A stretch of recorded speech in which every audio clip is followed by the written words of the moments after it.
Primero que nada, muchas gracias.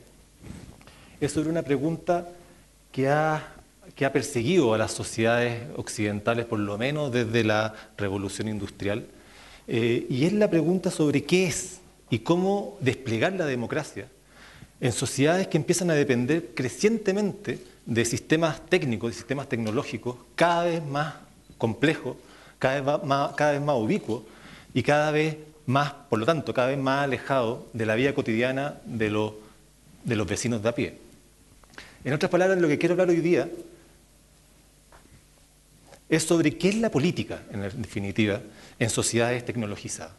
Y evidentemente hay muchas formas de hacerse esta pregunta, pero yo quiero proponer una entrada particular que es a través de la figura del experto. Que es probablemente, sociológicamente al menos, una de las figuras más interesantes para entender esta relación entre política, democracia y tecnología. ¿Qué es lo que un experto? La Real Academia hace su propia definición, ¿no es cierto? Dice que una persona que es práctica, que es hábil y que es experimentado. Pero por lo menos sociológicamente, creo yo que el elemento clave para entender lo que es un experto es que esta persona es aquella que tiene la capacidad y que tiene la legitimidad para hablar en nombre de la ciencia. Eso es lo que define, y esa es la gran característica sociológica del experto. ¿Qué es la ciencia? La Real Academia, de nuevo, dice que es un conjunto de conocimiento obtenido mediante la observación y el razonamiento sistemáticamente estructurado y de los que se deducen principios y leyes generales. Yo creo que la clave, ¿no es cierto?, es que para la sociedad occidental, hablar desde la ciencia, hablar desde este conjunto de conocimiento y razonamiento sistemático, es lo mismo que hablar desde la verdad. O sea, nosotros hemos hecho sinónimos, ¿no es cierto?, de la ciencia de la verdad. Cuando hay controversias técnicas, ¿no es cierto?, en esta democracia, la persona que puede hablar desde y por la ciencia es la persona que puede hablar desde la verdad. Entonces, aquí aparece una situación bastante singular, si nos fijamos. O sea, si uno pudiese dibujar, por decirlo así, una jerarquía lineal entre lo verdadero y lo falso, o sea, entre lo científico y lo no científico, tendríamos la siguiente situación.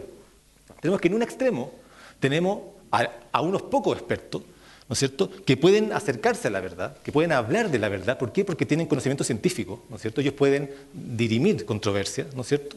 Y en el otro extremo, en el opuesto, tenemos a un montón de profanos, de legos, ¿no es cierto?, de no expertos, que todo lo contrario, no pueden hablar de la verdad, no pueden acercarse a la verdad, no pueden hablar de problemas técnicos, porque ellos, a diferencia del científico, del experto, solamente puede hablar desde lo irracional, desde los prejuicios y, en definitiva, desde la especulación. O sea, cuando se trata de temas técnicos, ¿no es cierto?, el profano no chamulla, ¿no es cierto?, especula, inventa, en el fondo no sabe lo que habla.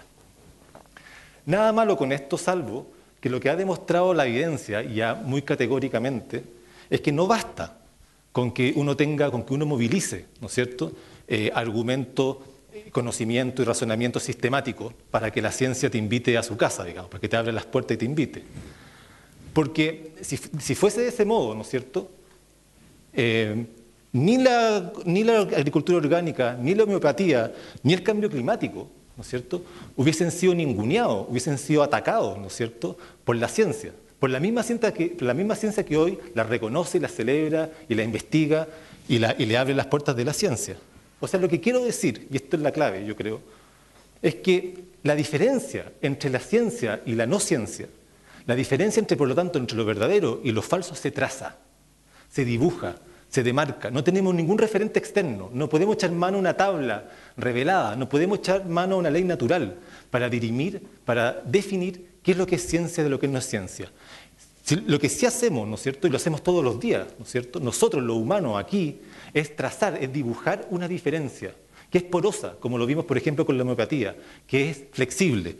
Por lo tanto, podríamos decir que esa demarcación es política, en el sentido de que se hace, se ejecuta, y la hacemos acá, nosotros, los humanos, con nuestras debilidades, nuestros problemas, nuestras miopías, ¿no es cierto?, y no son leyes naturales.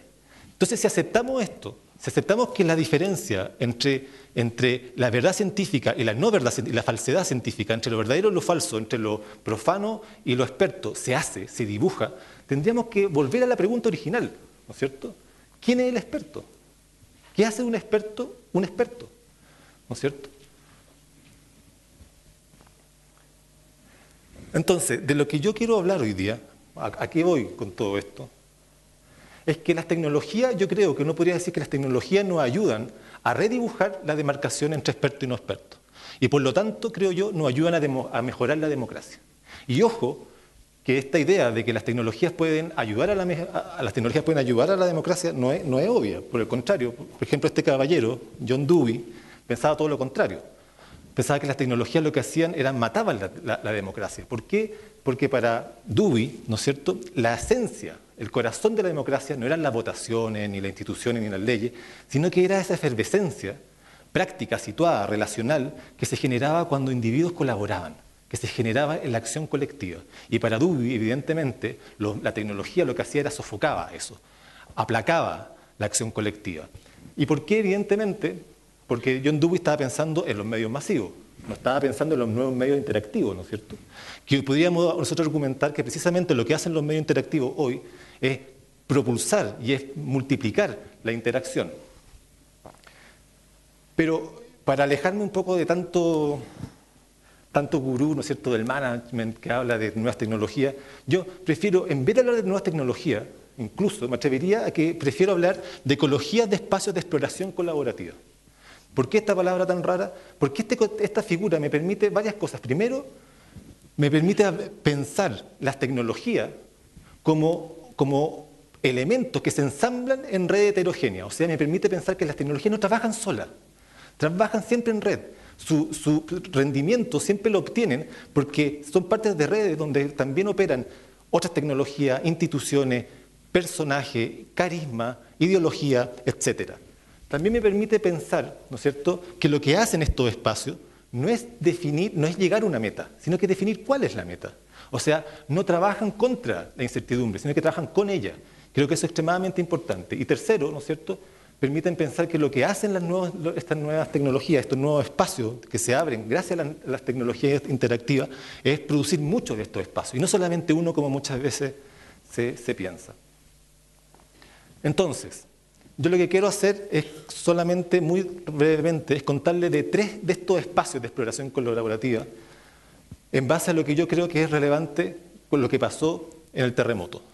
Y quiero contarles 3 de estos ejemplos. Bastante, pueden haber otros, pero creo que son 3 ejemplos interesantes. Creo que cuando uno analiza qué sucedió con las nuevas tecnologías y estos espacios de exploración colaborativa, creo que lo primero que sucedió, el primer impulso, fue cartografiar. ¿Y cartografiar qué? Yo creo que fue evidente que lo que hizo el terremoto no fue solamente destruir calles y